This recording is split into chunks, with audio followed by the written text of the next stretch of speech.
ಕೊಲೆ ಪ್ರಕರಣದಲ್ಲಿ ಇದೀಗ ಪರಪ್ಪನಗರ ಜೈಲಿನಲ್ಲಿರುವ ನಟ ದರ್ಶನ್ ಹಾಸಿಗೆ, ದಿಂಬು, ಕನ್ನಡಿ ಬಾಚಣಿಕೆ ಇನ್ನು ಕೆಲವು ಸವಲತ್ತುಗಳಿಗಾಗಿ ಬೇಡಿಕೆ ಇಟ್ಟಿದ್ದು, ನ್ಯಾಯಾಲಯದಲ್ಲಿ 1 ತಿಂಗಳಿಗೂ ಹೆಚ್ಚು ಸಮಯದಿಂದ ಇದರ ವಿಚಾರಣೆ ನಡೆಯುತ್ತಿದೆ.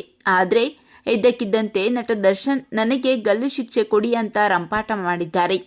ಈ ಸುದ್ದಿ ಕೇಳಿ ವಿಜಯಲಕ್ಷ್ಮಿ ಅವರು ಕಣ್ಣೀರಿಡುತ್ತಾ ಜೈಲು ಬಳಿ ಬಂದು ಕೇಳಿದ್ದೇನು ಗೊತ್ತಾ?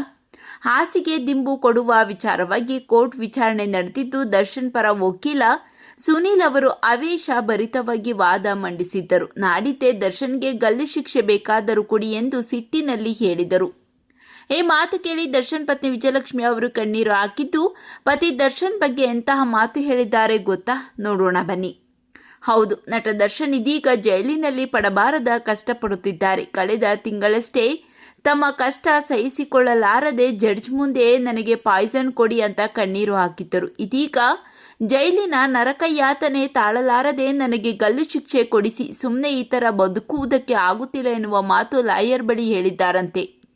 ಇತ್ತ ದರ್ಶನ್ ಅವರಿಗೆ ಕನಿಷ್ಠ ಸೌಲಭ್ಯ ಕೂಡ ಸಿಗುತ್ತಿಲ್ಲ.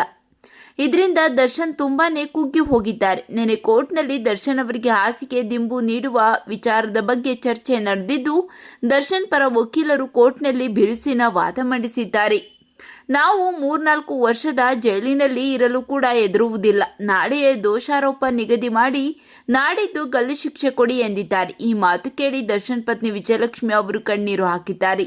ಪತಿಗೆ ಯಾವುದೇ ಸೌಲಭ್ಯ ಕೊಡುತ್ತಿಲ್ಲ. ನೋಡಲು ಹೋದರೆ ಹಲವಾರು ಗಂಟೆ ಕಾಯಬೇಕು. ಮೂಲಭೂತ ಸೌಲಭ್ಯಗಳು ಪ್ರತಿಯೊಬ್ಬರ ಹಕ್ಕು, ಅದನ್ನು ಸಹ ನೀಡುತ್ತಿಲ್ಲ ಎಂದು ಗರಂ ಆಗಿದ್ದಾರೆ. ನಾನು ದೇವರ ಮೇಲೆ ನಂಬಿಕೆ ಇಟ್ಟಿದ್ದೇನೆ, ಸತ್ಯಕ್ಕೆ ಜಯ ಸಿಕ್ಕೇ ಸಿಗುತ್ತೆ ಎಂದಿದ್ದಾರೆ.